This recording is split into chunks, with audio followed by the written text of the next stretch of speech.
U turn ये होती है कि असेंबली में खड़े होकर नवाज शरीफ कहते हैं कि मैं कोई प्रिविलेज नहीं लूंगा, मैं किसी अस्तना, मैं किसी का उसका इस्तेमाल नहीं करूंगा।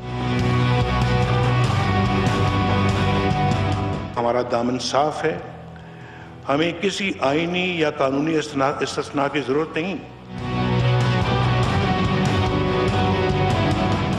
मैं अपने आप को एहतसाब के लिए तैयार हूं। मैं और अपने खानदान का एहतसाब के लिए मैं तैयार हूं। मैं एक मर्तबा फिर खुद को, अपने पूरे खानदान को एहतसाब के लिए पेश करता हूं। तकरीर इसलिए की थी कि पनामा के इंकशाफात में इनकी फैमिली का नाम आ गया, अरबों रुपए के मेफेयर फ्लैट्स का।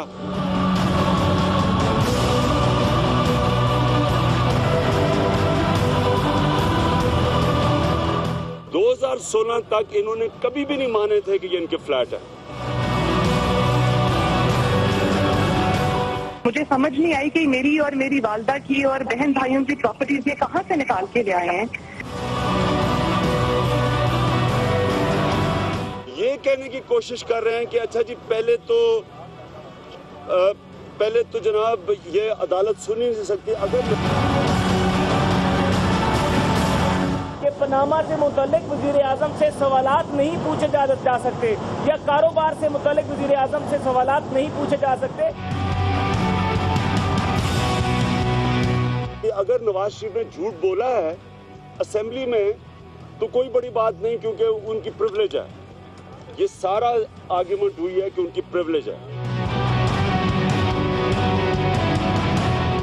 कि कोई भी शख्स झूठ की बुनियाद पर और झूठे इल्जामात और कॉन्ट्रडिक्टरी पॉलिटिकल स्टेटमेंट्स की बुनियाद पर तीसरी दफा मुंतखब वजीर आजम को क्या एक MNA को भी डीसीट नहीं कर सकते। अगर यही करना था तो असेंबली में इतनी दिलेरी से ब्लफ क्यों की? इसको अंग्रेजी में कहते हैं ब्लफ। आज भी किसी भी एहतसाबी अमल का सामना करने के लिए तैयार है। नवाज शरीफ के वकील ने कहा कि इनके पास और कोई दस्तावेजात नहीं है। असेंबली में खड़े होकर कहा कि मेरे पास सारे दस्तावेजात हैं। जो भी फोरम और तरीकाकार तय करेगी, मेरे बयान करदा हकाइक की मजीद तफसील तमाम तर शवाहिद के साथ उसके सामने रख दी जाएगी। तो असेंबली में दलेरी से, ढिठाई से कहा कि मैं कोई प्रिविलेज नहीं लूंगा, उस वक्त नवाज शरीफ को नहीं पता था कि वो सुप्रीम कोर्ट पे आएंगे। हमारा दामन साफ है, हमें किसी आईनी या कानूनी इस्तिस्ना की जरूरत नहीं। नवाज शरीफ के दौर की तारीख का सबसे बड़ा यूटर्न देखा।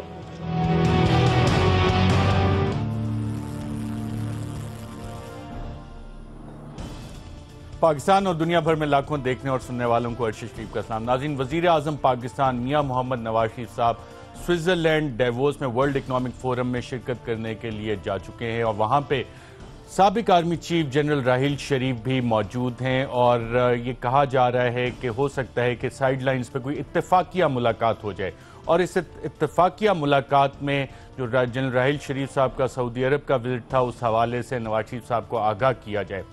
इस हवाले से जो साबिक आर्मी चीफ जनरल राहील शरीफ साहब ये जो जितनी ऑप्शन हैं वो सामने रखेंगे और एक ऑप्शन ये भी है कि वो बतौर मुशीर बतौर एडवाइज़र सऊदी अरब जाए और ये सारे मामलात मार्च या अप्रैल में जाके शायद अपने किसी मंतकी अंजाम तक पहुंचे। उससे पहले इन तमाम कोलिशन मुल्कों के डिफेंस मिनिस्टर्स की एक कॉन्फ्रेंस होगी जिसके बाद ये फैसले होंगे, लेकिन उससे पहले शायद सऊदी अरब की तरफ से बाकायदा हुकूमत पाकिस्तान से ये रिक्वेस्ट भी की जाए और फैसला हुकूमत पाकिस्तान ने करना है।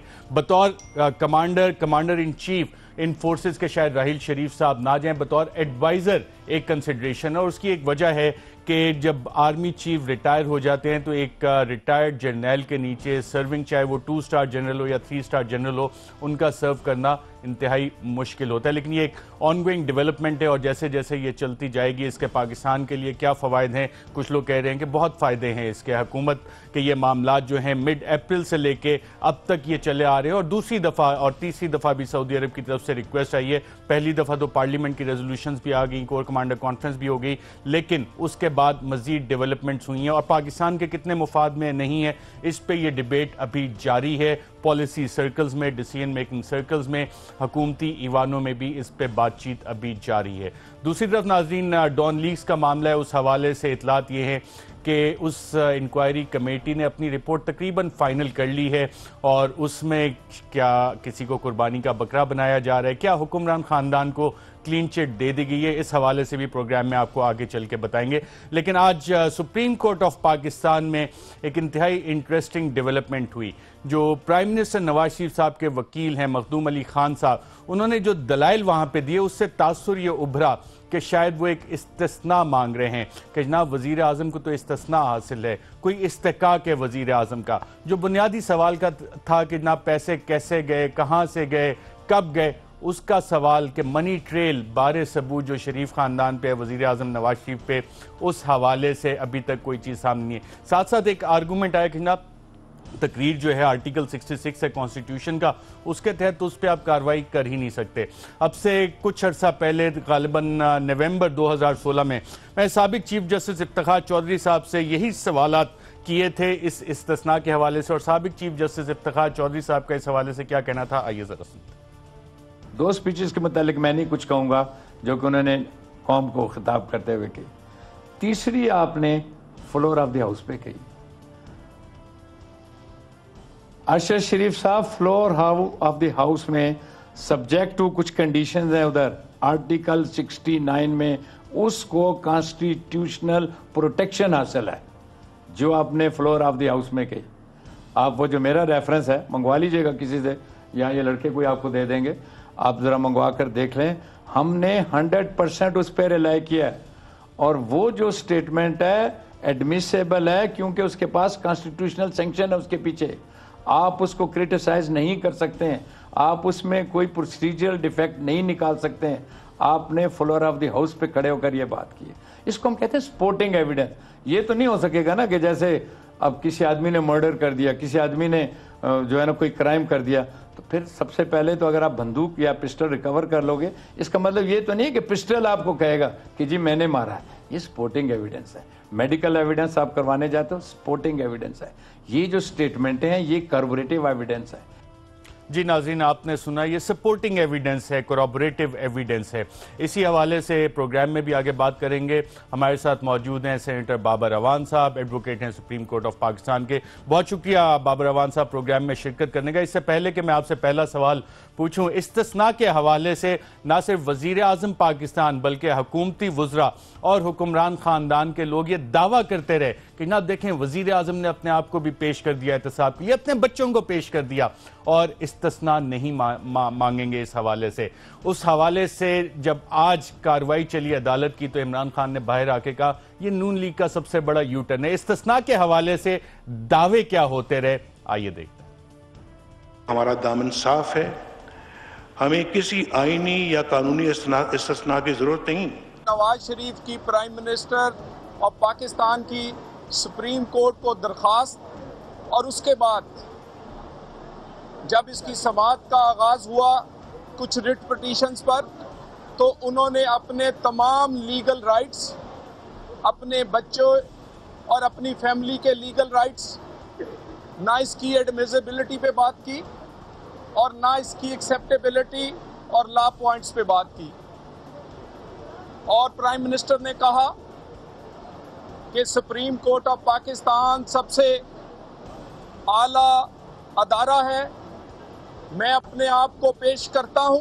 हमारा दामन साफ है, हमें किसी आईनी या कानूनी इस्तिस्ना की जरूरत नहीं। इस पे पहले दिन से वजीर आजम के पास, वजीर आजम के बच्चों के पास एक बहुत बड़ा डिफेंस था मेंटेनेबिलिटी का, और उन्होंने ये डिफेंस जो था इसको अवेल ही नहीं किया। हमारा दामन साफ है, हमें किसी आईनी या कानूनी इस्तिस्ना की जरूरत नहीं।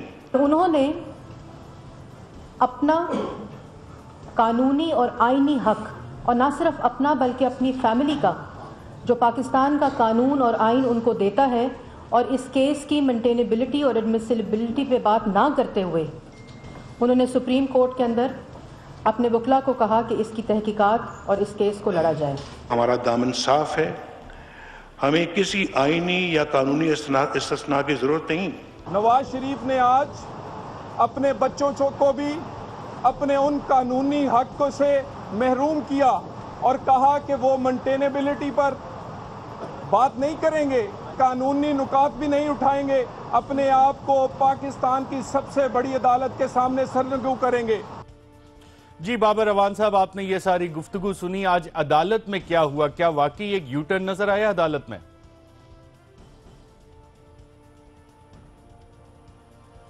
बिस्मिल्लाहिर्रहमानिर्रहीम। बहुत शुक्रिया अरशद शरीफ साहब। पहले तो इस बात का शुक्रिया कि जो आपने इनकी अपनी ज़ुबान में कलाम शायर बज़ुबान शायर नवाज शरीफ ने अपने लिए, नवाज शरीफ के लिए क्या कहा वो कौम को सुनवा दिया। मेरा काम थोड़ा सा आसान हो गया। मैं नहीं समझता कि आज यू टर्न था। आज यू टर्न का 10वां हिस्सा मुकम्मल हुआ है। ये 10 यू टर्न की कहानी है जो नवाज शरीफ एंड फैमिली के मुंह से निकल रही है। ये आखिरी यू टर्न आज ये था कि वो चाह रहे थे कि उनको इस्तिस्ना और immunity from the prosecution, immunity from the case, immunity from the lies, ये तीनों का एक मजमुआ था आज जो वो मांग रहे थे।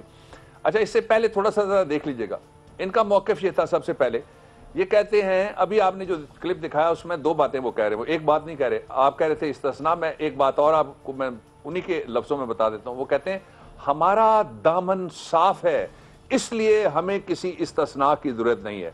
इसका मतलब ये हुआ कि दामन दागदार नजर आना शुरू हो गया पूरी कौम की तरह, उनको खुद भी। इसलिए अब उन्होंने कहा कि इस्तिस्ना में शायद हमारी जान बख्शी हो जाए। ये इस्तिस्ना क्या है? वो कह रहे हैं कि जो झूठ बोला है उन्होंने पार्लियामेंट के अंदर और अदालत के अंदर, रिकंसाइल अपनी स्टेटमेंट्स को नहीं कर सकते कौम के खिताब वाली, उसको इस्तिस्ना के जुमरे में रख के इनको रियायत दी जाए। वो रियायत क्या है, ये अगला सवाल है। जो हो चुका वो सारा दिन आप रिपोर्ट करते रहे, मैं नई बातें आपके सामने और आपके जरिए कौम के सामने रखूंगा।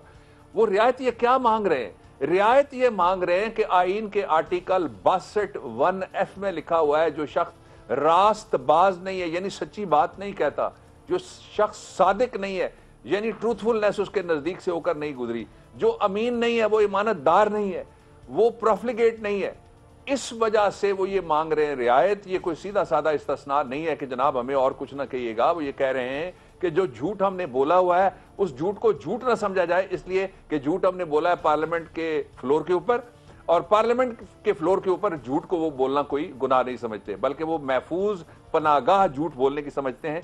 इसलिए उन्होंने आज इस्तिस्ना क्लेम किया है, पहली बात। दूसरा, उन्होंने कहा कि चूंकि हमारा दामन साफ है इसलिए हम इस्तिस्ना नहीं मांगते। इसमें से एक और मतलब ही निकलता है। वो मतलब ये निकलता है कि पिछला जितना मुकदमा उन्होंने तकरीबन 9 पॉइंट्स के ऊपर सेट करने की कोशिश की है सुप्रीम कोर्ट के सामने, कौम के सामने नैरेटिव बनाने की कोशिश की है पूरी दुनिया के सामने, उसकी हवा निकल चुकी है। इसलिए उनके पास कोई दलील दूसरी बाकी नहीं रह गई। अब मैं उसमें से बड़े जो झूठ हैं जिनमें से वो इस्तिस्ना मांग रहे हैं, एक तो आ गया फ्लोर के ऊपर उनका अपना स्टेटमेंट। दूसरा, वो कहते थे कि जनाब स्पीकर ये हैं वो ज़राए और वसाइल हतमी और आखिरी तौर पे जिनसे हमने पैसे कमाए। इसका मतलब ये हुआ, ये भी झूठ साबित हो गया। ये दूसरा यू टर्न था उनका, बड़ा यू टर्न। मैं 9 के बाद अब आपको 8 पे ले चलता हूं। 8वां उनका यू टर्न ये था कि उन्होंने कहा कि अब्बा जी ने कमर बांधी और दुबई से उन्होंने पैसे कमाए। वहां से जब वो बचते हैं तो उनका 7वां यू टर्न ये था कि उन्होंने कहा जनाब ये तो सारा का सारा हमें दिया था कतर वालों ने। उनका 6वां यू टर्न ये था, वो ये कहते हैं कि ये मेरे खानदान का कारोबार था। आजकल वो कह रहे हैं कि खानदान से मेरा कोई ताल्लुक नहीं है, उस कारोबार से मेरा कोई ताल्लुक। बिल्कुल बाबर साहब, आपके ये सारे दलाइल बहुत इंपॉर्टेंट भी हो सकते हैं, इंटरेस्टिंग भी हो सकते हैं, लेकिन जब हुकूमत को देखें और हुकूमत की स्टेट मिनिस्टर फॉर इंफॉर्मेशन कहती हैं कि झूठ बोलने पे आप प्राइम मिनिस्टर तो क्या किसी पार्लियामेंटेरियन को भी डिस्क्वालीफाई नहीं कर सकते, और कोई भी ये नहीं कर सकता। क्या कह रही हैं जरा सुनिएगा, उसके बाद मैं आपसे जानूंगा ये किसको क्या कह रही हैं। आइए नाज़रीन देखते हैं। कोई भी शख्स झूठ की बुनियाद पर और झूठे इल्जामात और पॉलिटिकल कॉन्ट्रडिक्टरी पॉलिटिकल स्टेटमेंट्स की बुनियाद पर तीसरी दफा मुंतखब वजीर आजम को क्या एक MNA को भी डी सीट नहीं कर सकते? जी बाबर अवान साहब, ये सुप्रीम कोर्ट हियरिंग के बाद स्टेट मिनिस्टर फॉर इंफॉर्मेशन ने कहा, तो क्या ये सुप्रीम कोर्ट को कह रही थी या वैसे कह रही थी, मैसेज किसी और के लिए था? मैं खातून पे कोई कमेंट नहीं करूंगा। नहीं, खातून पे नहीं, हम खातून की स्टेट बतौर स्टेट मिनिस्टर फॉर इंफॉर्मेशन, मैं दोबारा सुना देता हूं, आप जरा दोबारा गौर से सुनिएगा। स्टेट मिनिस्टर फॉर इंफॉर्मेशन क्या कह रही हैं, देखते हैं। कोई भी शख्स झूठ की बुनियाद पर और झूठे इल्जामात और पॉलिटिकल कॉन्ट्रडिक्टरी पॉलिटिकल स्टेटमेंट्स की बुनियाद पर तीसरी दफा मुंतखब वजीर आजम को क्या एक MNA को भी डी सीट नहीं कर सकते? जी बाबर अवान साहब, टैक्स पेयर के पैसे से तनख्वाह लेने वाले स्टेट मिनिस्टर फॉर इंफॉर्मेशन के ये बयान है। अच्छा, ये एक इसका पहलू ये है। दूसरा ये है कि ये वफाकी हुकूमत की तर्जुमान का बयान है। तीसरा ये है कि ये सरकारी तौर पे नवाज शरीफ साहब का अपना मौक़िफ़ है। चौथा ये है कि उनकी पार्टी के MNA हैं, इसलिए ये उनकी पार्टी का भी मौक़िफ़ है। अब मैं आपके सामने वो किताब रखता हूं जिसके बारे में इनके मुर्शिद आजम ने कहा था, जनरल जियाउल हक ने, कि ये तो आइन के किताब क्या जी, ये तो कागज हैं चंद। इस आइन को अमेंड करने के बाद ये जो आज फतवा सरकारी जारी हुआ है ना जी, कि और उन्होंने कहा है, वो भी इसके भी डिसाइफर करके देखिए कि कोई भी शख्स, इसका मतलब ये हुआ है कि ये सीधे सीधे अब सुप्रीम कोर्ट पे जुबानी हमलों पे आ गए। पता नहीं अगला हमला किस वक्त ये करते हैं, ये उस हमले पे आ गए। ये फरमा रहे हैं कोई भी शख्स किसी 3 दफा बने हुए प्राइम मिनिस्टर को क्या एक आम MNA को भी डी सीट नहीं कर सकता। तो कोई भी शख्स तो ट्रायल ही नहीं कर रहा, कोई भी शख्स तो पर्चा नहीं कर रहा, कोई भी शख्स तो तफ्तीश नहीं कर रहा। ये तो सीधा सीधा केस है विच इज सब जुडिस before the supreme court of Pakistan. और हमारा जो एपिक एडजुडिकेटर है, आर्बिटर है, वो सुप्रीम कोर्ट ऑफ पाकिस्तान ही है। और इस आइन में लिखा हुआ है कि कोई भी शख्स जो झूठ बोलेगा, कोई भी शख्स जो कॉन्ट्रडिक्टरी मौक़िफ़ इख्तियार करेगा, कोई भी शख्स जो रासबाज नहीं होगा। और फिर ये एक पहलू नहीं है, मैं 62(1)(f की बात सिर्फ नहीं कर रहा। इसी कॉन्स्टिट्यूशन का जो तीसरा शेड्यूल है, जदवल है, उसमें लिखा हुआ है कि वजीर आजम कहता है कि मैं सारी जिम्मेदारी अल्लाह और रसूल की कसमें खा के वो कहता है, वो खत्म नबूवत का इकरार करके ये बात कहता है, वो इस आइन की पासदारी का इकरार कर ये बात कहता है मैं दयानतदारी से काम करूंगा। तो जो शख्स झूठ बोलने के बाद कहे कि मेरा झूठ आप इसलिए पकड़ नहीं सकते इसलिए कि मैंने मुकद्दस हैवान में बोला, मैं मुकद्दस गाय हो गया हूं, मेरा झूठ भी मुकद्दस हो गया नाउज़ुबिल्लाह, तो इसलिए मुझे आप नहीं पकड़ सकते, वो शख्स तो डबल हिट होता है इस आर्टिकल 62(1)(3) से। अच्छा, इसका एक और पहलू है, वो भी जरा देख लीजिएगा।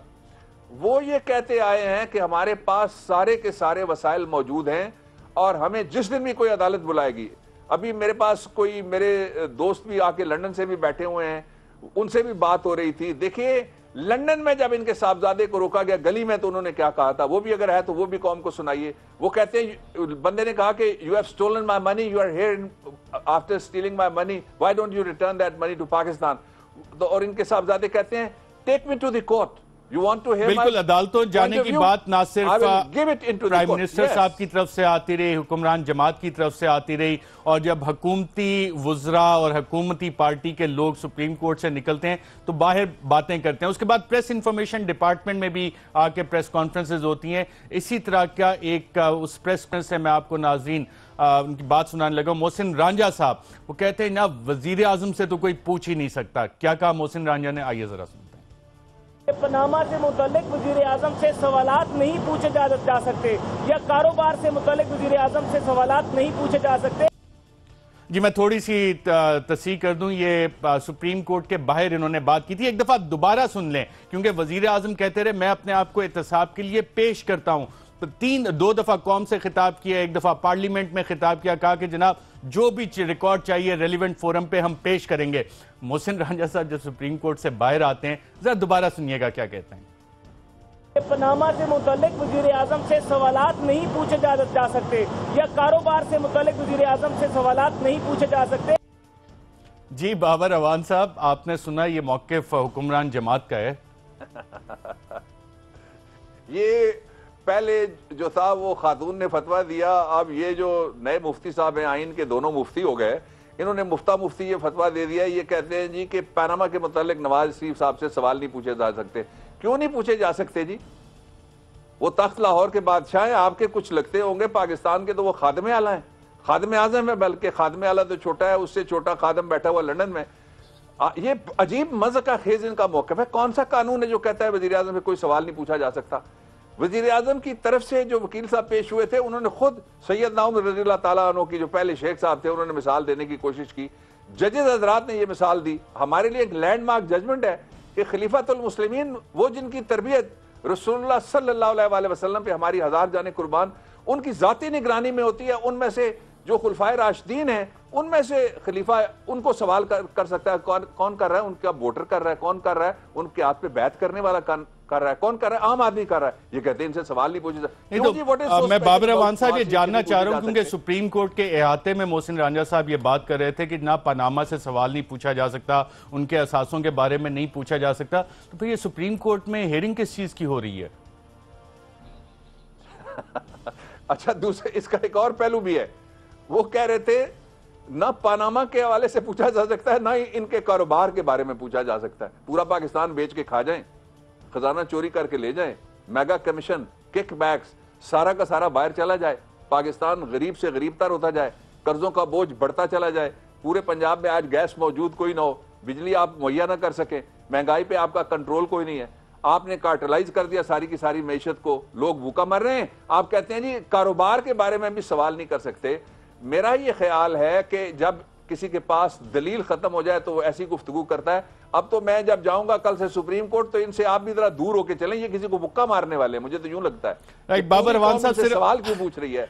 बिल्कुल, ये वाली तो चीज़ें आ रही हैं और आप तारीख भी इस हवाले से जानते हैं। ये अभी सिर्फ बातों तक की बात है, अब पता नहीं आगे जाती है नहीं जाती, क्योंकि तारीख तो कुछ और ही बताती है कि जब मामलात एक डिफरेंट टर्न लेते हैं। तो सुप्रीम कोर्ट में माजी में हमला भी हुआ था, उसके बाद जब चीज़ें आगे चलती हैं कंटेम्प्ट ऑफ कोर्ट की, तो कंटेम्प्ट ऑफ कोर्ट का नया कानून बना दिया जाता है। 184(3) पे अभी सुप्रीम कोर्ट ने टेकअप किया है, तो उसके हवाले से रिव्यू के हवाले एक नया कानून आ रहा है। लेकिन जो ज़ेर कफालत का मामला है, उस पर भी जो हुक्मरान जमात है, उनके वुज़रा की, डिफरेंट पार्टी मेंबरान की मौक़िफ़ मेरे ख्याल से बदलते रहे हैं। किस तरह से बदलते रहे हैं, मैं बाबर अवान साहब आपसे इस पे एक्सपर्ट ओपिनियन चाहूँगा कि वाकई मौक़िफ़ बदले भी हैं या नहीं बदले।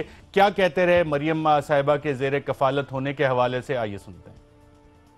अब यही देख लें कि क्या कहा जा रहा था कि जी मरियम नवाज जो उन प्रॉपर्टी की ओनर्स हैं, वो तो भाई ट्रस्टी, हम आपको बात कर रहे थे कि वो ट्रस्टी हैं।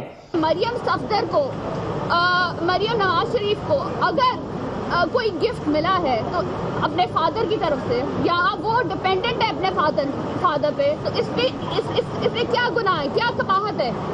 हमने साबित किया कागजात के साथ कि मरियम सफदर बिल्कुल भी डिपेंडेंट नहीं है प्राइम मिनिस्टर मोहम्मद नवाज शरीफ की।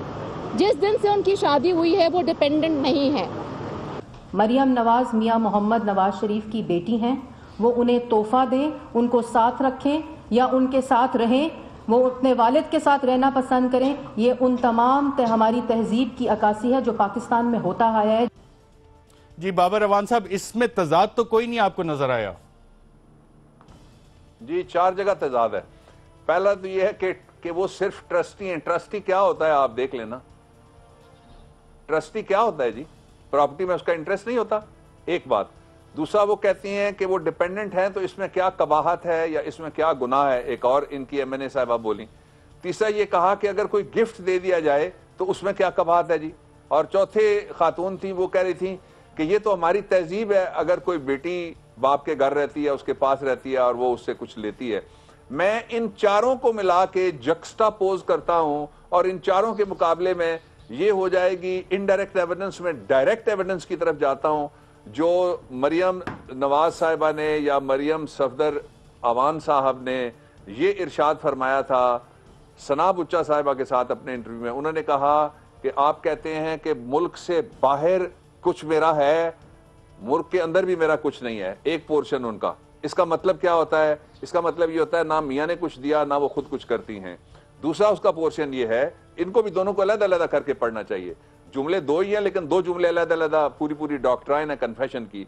दूसरे कन्फेशन का पोर्शन ये है उनका, वो ये कहती हैं कि मैं तो अपने वालिद साहब के पास रहती हूं, तो इसका मतलब क्या हुआ जी? वालिद साहब के पास जाना तो सारी दुनिया की बेटियां उनके पास आती हैं और अल्लाह सर के वालिदैन को कायम दायम रखे, उनके पेके और मेके आबाद रहें। असल बात यह है कि वो कुछ भी नहीं करती और वालिद साहब के साथ रहती हैं। इसका कंबाइंड इफेक्ट ये है कि वो डिपेंडेंट थी, डिपेंडेंट हैं और गालिबन, मैं नहीं कहना चाहता डिपेंडेंट रहेंगी। अब जो उन्होंने मौक़िफ़ इख्तियार करना है, आप देखिएगा उसमें एक और नया यू टर्न है। वो सारी की सारी बताएंगी कि उनके पास एक जादू की छड़ी है जिसके जरिए से उनके खेत में सोने की मुर्गियां अंडे देती हैं और उनके गोंगलू, उनके आलू, उनके टमाटर और उनके मोटू मोटू कद्दू जितने हैं वो सारे के सारे सोने के हैं। आप देखिएगा जब आएगी ना उनकी वो असासे जो उन्होंने ज़राअत से 4 साल में बनाए हैं, वो पाकिस्तान के सारे किसान मिलके पिछले 70 सालों में नहीं बना सके। कि बाबर अवान साहब, ये वाली बात आपकी, इस पे यकीनन हमारे जो किसान भाई हैं मुल्क के मुख्तलिफ हिस्सों में जिनके लिए ज़रूरी पैकेज का भी ऐलान हुआ था लेकिन उन्हें मिला नहीं, वो इसको बहुत गौर से फार्मूला जानना चाहेंगे। ना सिर्फ ये बल्कि कार डीलर्स भी ये फार्मूला जानना चाहेंगे कि 35 लाख की गाड़ी 1 करोड़ 90 लाख की किस तरह हो जाती है। लेकिन इस सारे मामले में एक साहब हैं जो इंतहाई सच्चे साबित हुए, वो हैं तलाल चौधरी। तलाल चौधरी साहब ने क्या सच बोला और पाकिस्तान तहरीक इंसाफ को तलाल चौधरी का शुक्रगुजार क्यों होना चाहिए, ये नाज़रीन आपको बताएंगे वक्फे के बाद। और वक्फे के बाद जो सिविल मिलिट्री ताल्लुकात में 29 नवंबर 2016 के बाद से हनीमून चल रहा है, क्या डॉन लीग्स की इंक्वायरी कमेटी में हुक्मरान खानदान को उसके नतीजे में कोई तोहफा दे के बेल आउट दिया गया या नहीं दिया गया, इस पर ही बात करेंगे एक वक्फे के बाद।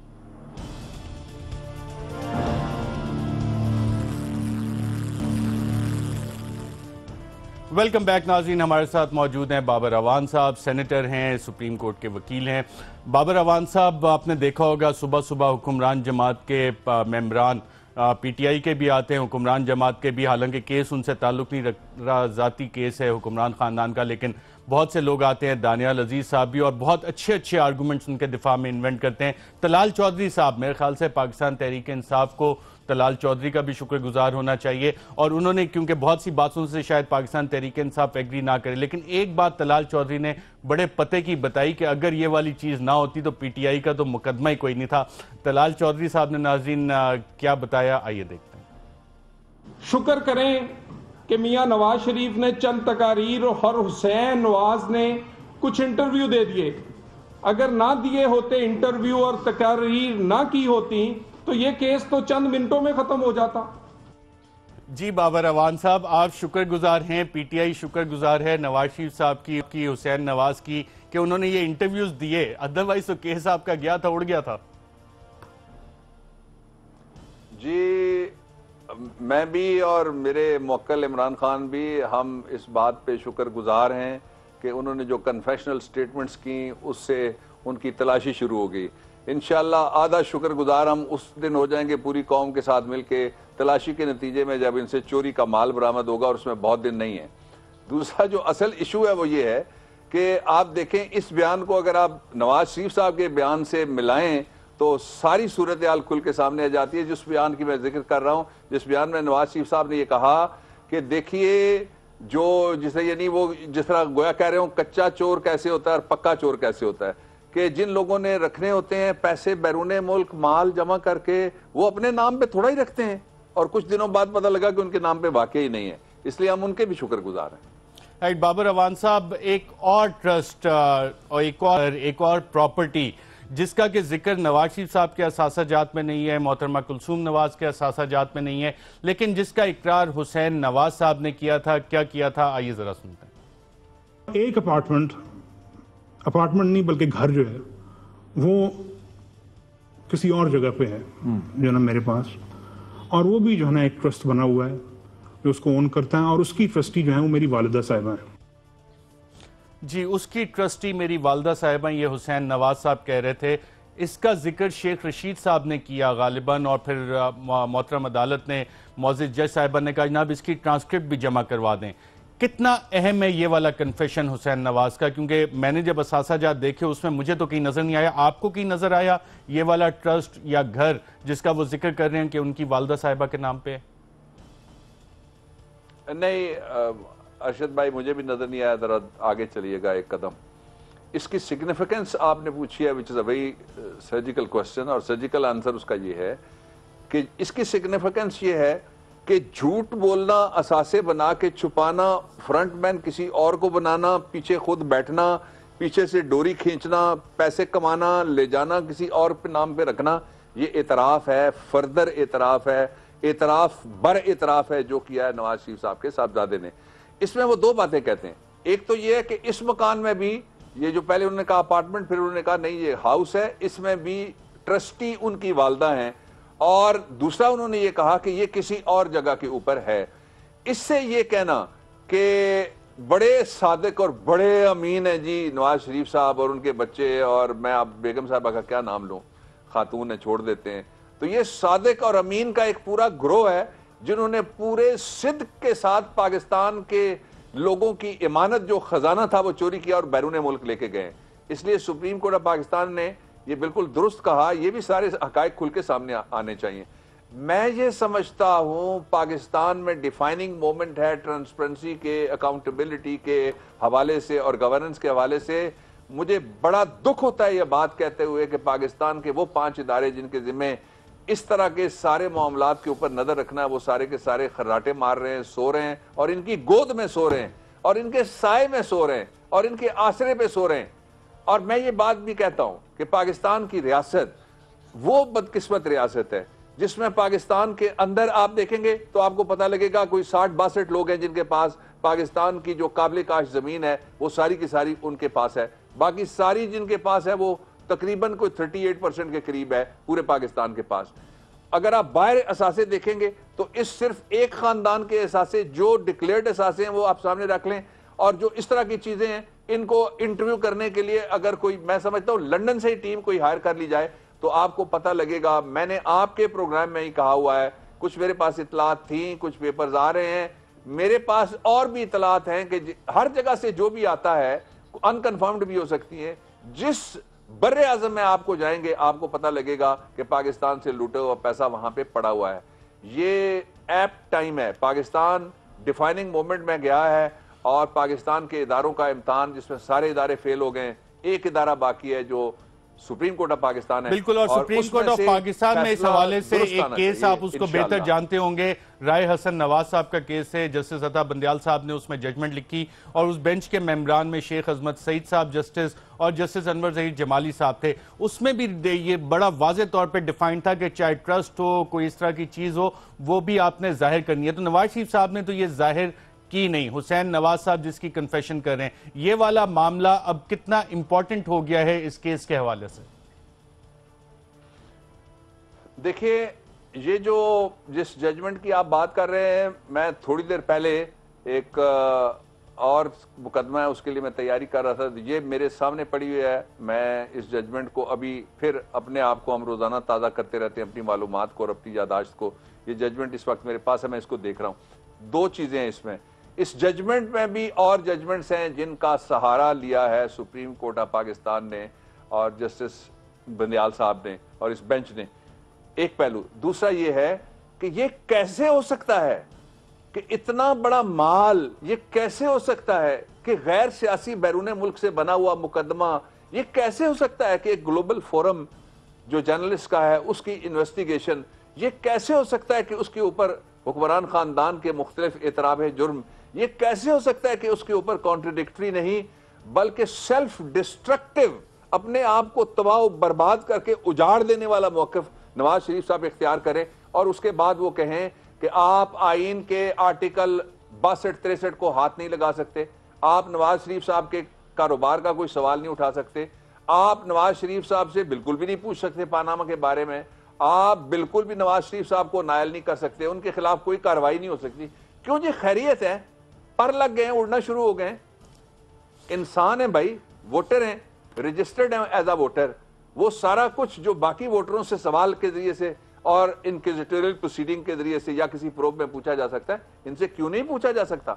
और फिर उसको छुपाने की जो इन्होंने कोशिशें की, उससे इनकी जो ग्रेस अगर कोई थी भी ना जी, वो तो बर्बाद होकर नाला लई में जाके पड़ी है कि आप क्या क्या झूठ बोल रहे हैं, आप क्या क्या बहाने तलाश कर रहे हैं, आप क्या क्या हीले ढूंढ रहे हैं, आप क्या क्या सहारे लेने की कोशिश कर रहे हैं। इससे बेहतर नहीं था कि आप कौम को सच बता दें हमारा माल है, और उसके साथ अगर सच आपके पास होता तो आपके वकील को यह कहने की क्यों जरूरत पेश आती कि हमारे पास तो चिटों का कारोबार होता था। चिटों के कारोबार को हुंडी कहते हैं, उसको बाबर अवान साहब, मेरा ख्याल बहुत सारे सच जो है प्राइम मिनिस्टर साहब ने बोले भी, और जो सुप्रीम कोर्ट में एक लाइन ली गई है जी, नवाज शरीफ साहब का बच्चों के कारोबार से कोई ताल्लुक नहीं, वालिद साहब के कारोबार से कोई ताल्लुक नहीं, उन्होंने बहुत दफा ये बात कही भी। आप सिर्फ उसमें से ये चीज देखेंगे वो डिफाइन किस तरह से कर रहे हैं कि जनाब ये हमारा कारोबार, हमारा खानदान। वजीर आजम इस हवाले से कितनी दफा क्या क्या अल्फाज इस्तेमाल करते रहे, कहीं उन्होंने ये नहीं कहा मैं नवाज शरीफ या मेरा, उन्होंने कहां कहां क्या अल्फाज इस्तेमाल किए, आइए जरा सुनते हैं।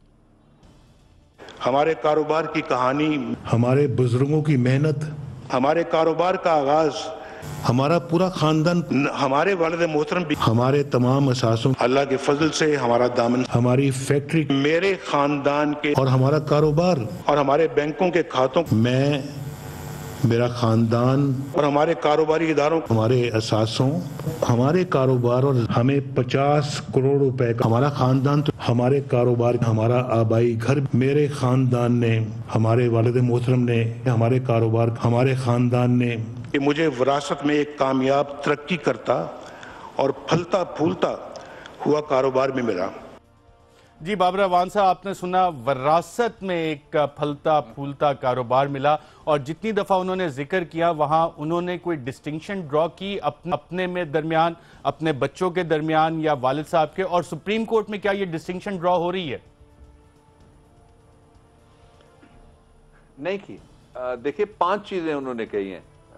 मैं सबसे पहले सबसे आखिर वाली बात उनकी, मैं उस पर चला जाता हूं।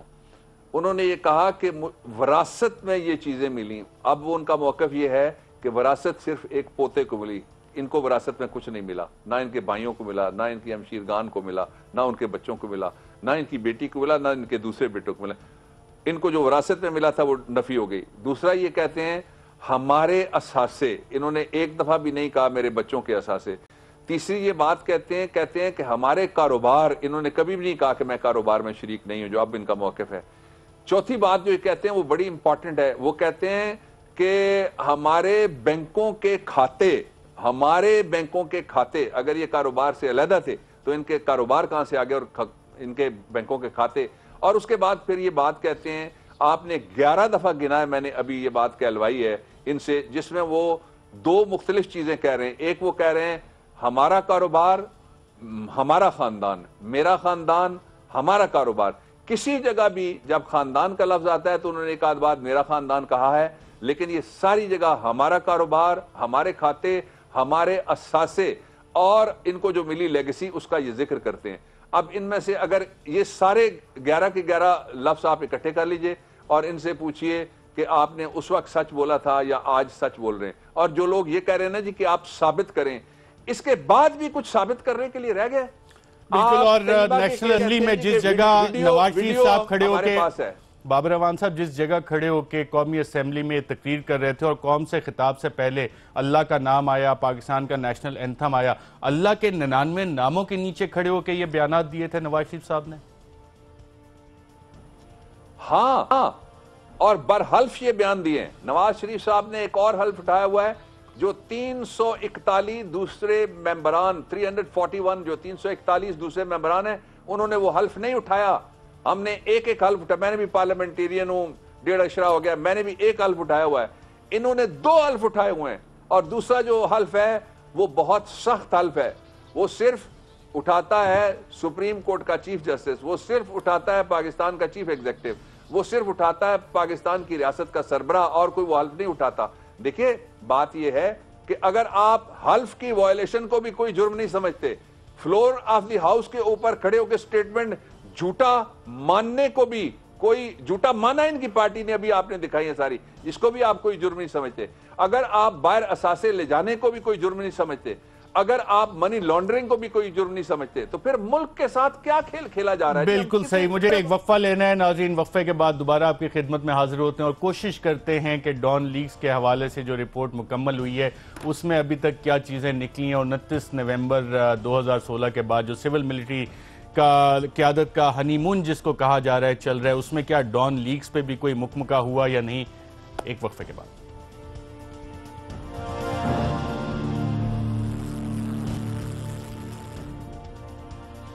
वेलकम बैक नाजरीन। डॉन लीक्स का मामला, इस हवाले से वजीर दाखिला चौधरी निसार अली खान साहब ने न सिर्फ अपने आप को डिसएसोसिएट किया बल्कि ये भी बताया कि ये इंक्वायरी मुकम्मल हो चुकी है। क्या कहा चौधरी निसार ने, आइए सुनते हैं। मेरा इस कमेटी से तो दूर दूर तक तल्लक नहीं है। मैंने एक कमेटी को हेड किया था शुरू में, और वो चूंकि वज़ीर आज़म की ख्वाहिश थी और उस मीटिंग के नतीजे में ये जिम्मेदारी मुझे सौंपी गई थी। वो चंद दिनों में मैंने रिपोर्ट प्राइम मिनिस्टर को पेश कर दी थी और उसके नतीजे में जो फैसले हुए वो आपके सामने हैं। ये कमेटी मैंने नहीं बनाई, ये हुकूमत पाकिस्तान ने बनाई है। जाहिर है जो कमेटी हुकूमत पाकिस्तान बनाती है उसकी नोटिफिकेशन वजारत दाखिला करती है। सो उस हवाले से ये मेरी ना जिम्मेदारी है ना मैं जवाबदेह हूँ, कमेटी खुद जवाबदेह है। मैंने जब 1 महीने की एक्सटेंशन की पहले आई एक रेफरेंस, तो उस पर भी अपने तहफ़्फ़ुज़ात का इज़हार किया था और अब भी तहफ़्फ़ुज़ात का इज़हार किया है। मगर एक कमेटी की तरफ से अज़ खुद रिक्वेस्ट आए तो जाहिर है कि कुछ किया नहीं जा सकता। Committee is headed by a retired जज ऑफ द हाई कोर्ट, सो उस हवाले से ये खुद मुख्तार है। मगर मुझे बताया ये गया है कि रिपोर्ट तकरीबन तैयार है और आइंदा चंद दिनों में हुकूमत को पेश कर दी जाएगी। जी नाज़रीन, आपने सुना वज़ीर दाखिला कह रहे हैं कि उनके पास इतलात हैं कि ये रिपोर्ट मुकम्मल होगी और आइंदा चंद दिनों में हुकूमत को पेश कर दी जाएगी। इस हवाले से बहुत से लोग इस कमीशन के सामने पेश हुए, उन्होंने क्या क्या बयानात वहाँ पे कलमबंद करवाए।